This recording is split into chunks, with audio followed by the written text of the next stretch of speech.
Hi, I'm Eric Voss, and with Avengers Infinity War approaching, a question has been brought up that is facing Thanos and pretty much every Marvel movie villain to this point. Who is this guy, and how do we kill him? Now, sure, that sounds a bit too bloodthirsty. The MCU needs more good villains. We shouldn't be too focused on how to get rid of them so soon. But assuming we'll get plenty of time with Thanos in both Infinity War Part 1 and 2, let's dig into the nature of this villain, what makes him unique from his story in the Marvel Comics, and what interesting sacrifices might have to be made to ultimately bring him down. And no, I'm not just referring to Ant-Man shrinking down, flying into Thanos' ear canal, and then re-expanding to blow up his head, though that would be sick. So let's break down 5 possible weaknesses of Thanos based on what past films have suggested and what we know about him from the comics. And spoiler warning in case you don't want to know any of those comic events and prefer to go into the movie blind. Okay, first, let's quickly remind ourselves of what Thanos even is. As seen in the Marvel Comics, he was born on Saturn's moon Titan, a child of Eternals, but born with a genetic defect that gave him his scarred purple appearance. His mother, seeing the evil in his eyes, tried to kill him,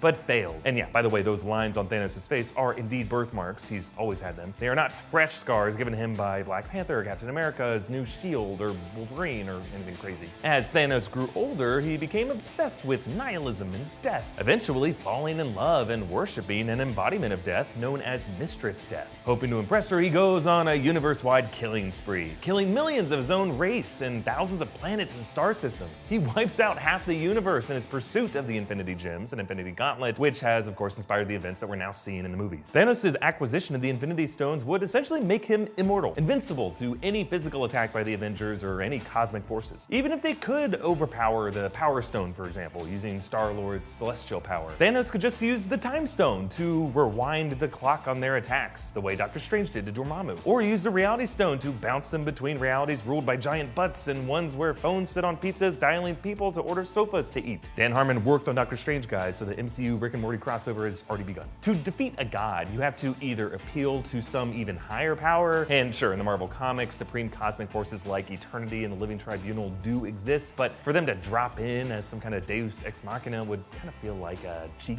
Or use that god's personality against him, like his pride or his emotional vulnerability. So this brings us to Thanos' first possible weakness, death. You know, I guess in the end, death is all of our weakness.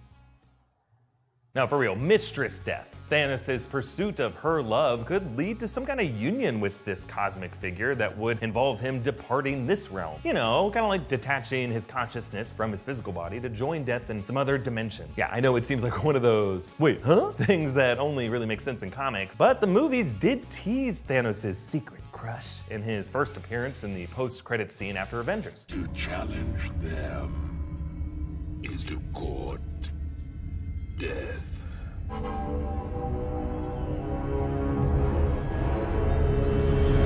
Now, of course, we could read that courting death joke as just an Easter egg pun, winking at Thanos' core motivator in the comics, rather than a serious indicator of death being an actual character in the movies as she is in the comics. Either way, there are some other weaknesses that do lead to this death union happening with Thanos that we should discuss. Bringing us to our second vulnerability of Thanos, Nebula and Adam Warlock. So these two characters are really the ones that lead to Thanos' defeat in the Infinity Gauntlet comics. Nebula, of course, is Thanos' always spiteful daughter. Meanwhile, Adam Warlock is a genetically perfect human who has the soul gem in his forehead. He has deity-like powers. Now, at first, it seemed like the Marvel movies were reappropriating that idea with Vision, giving him the Mind Stone in his forehead. But then, in one of the post-credit scenes after Guardians of the Galaxy Volume 2, Aisha teased Adam Warlock's upcoming entrance to the MCU. I think I shall call him Adam. So in this comic storyline, Thanos acquires the Infinity Gauntlet and more or less vanquishes all of his enemies, the Avengers, also the more cosmic powers of the Marvel world. So out of pride, his consciousness departs his physical body to go to an astral plane. That's when Nebula steals the gauntlet from his physical body, attacks him, and then through a convoluted series of events involving a heart-to-heart with Adam Warlock, Nebula undoes Thanos' destruction and hands off the gauntlet to Warlock, who decides to separate each Infinity Gem to people he deems worthy, Meanwhile, Thanos retires to work on a farm. Because comics, guys! Yeah, this all seems a little wacky for the movie version of this story, but I guess it would be interesting to see the heroes, if not Adam Warlock since we haven't really met him yet, maybe Tony Stark or Cap or Thor, Doctor Strange or Vision, instead of destroying Thanos, negotiating a similar truce with him that involves a mutual sacrifice on all their parts. Maybe one of them saying, hey, if you lay off Thanos, I'll give up my life, so a new generation of Avengers can take over the franchise.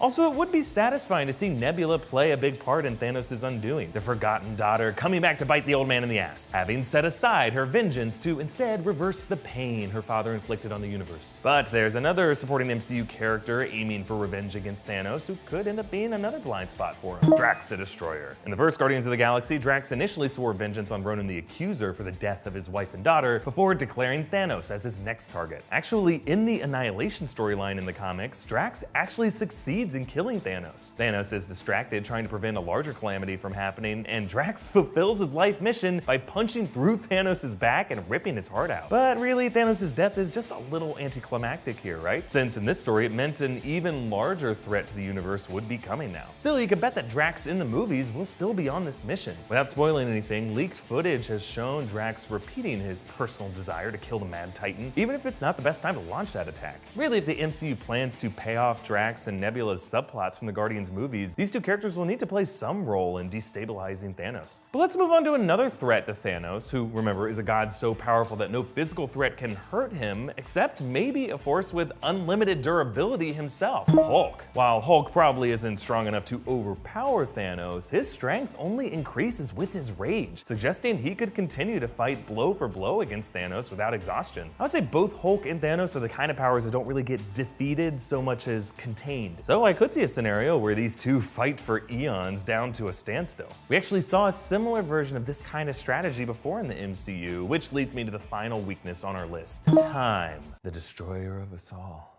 Specifically time as we saw it used by Doctor Strange. One of the most intriguing elements of the Doctor Strange movie's ending was that Strange didn't fully defeat Dormammu. Instead, he manipulated the Eye of Agamotto / Time Stone to trap Dormammu in a time loop and gradually drive him insane. I think this tactic gave us a sense of other more out-of-the-box ways these cosmic forces can be brought down in the MCU. Whatever attack plan the Avengers use on Thanos will probably need, as part of the recipe, trapping or confusing Thanos by manipulating realities or time loops in a similar fashion. I mean, ultimately, we're probably looking at a combination of these tactics, right? Like Doctor Strange forcing Thanos to fight in a disadvantageous reality or time loop. Meanwhile, Star-Lord, Thor, and Hulk leading the charge to fight him physically, and then Nebula and Drax hitting him in the heart to fulfill their vengeance ambitions. All while Iron Man, Cap, and Vision would appeal to his reason in some possible truce negotiation. Maybe this will even lead to some kind of timeline reset, where the heroes will have to refight their old Infinity Stone related battles, which could be why those set photos for Infinity War Part 2 showed several of them with clocks on their hands and Captain America wearing his older Avengers era suit. I don't know, my imagination's running a little wild here, so I'll throw it over to you guys. What Thanos weakness do you see as the most interesting possible source of his downfall? Comment with your thoughts down below or tweet me directly at EA Voss, and follow New Rockstars on Twitter at New Rockstars for updates on our videos. And of course, subscribe to New Rockstars for deep dives into everything Marvel, breakdowns on the Infinity War trailers, predictions for where the MCU is headed in Phase 4, and a full MCU timeline of all the events leading up to this point. And if you really like us and want to help us grow, you can contribute to this channel on Patreon. A big thanks to all of our donors, especially Christina Armstrong. Thanks for watching, guys. Bye.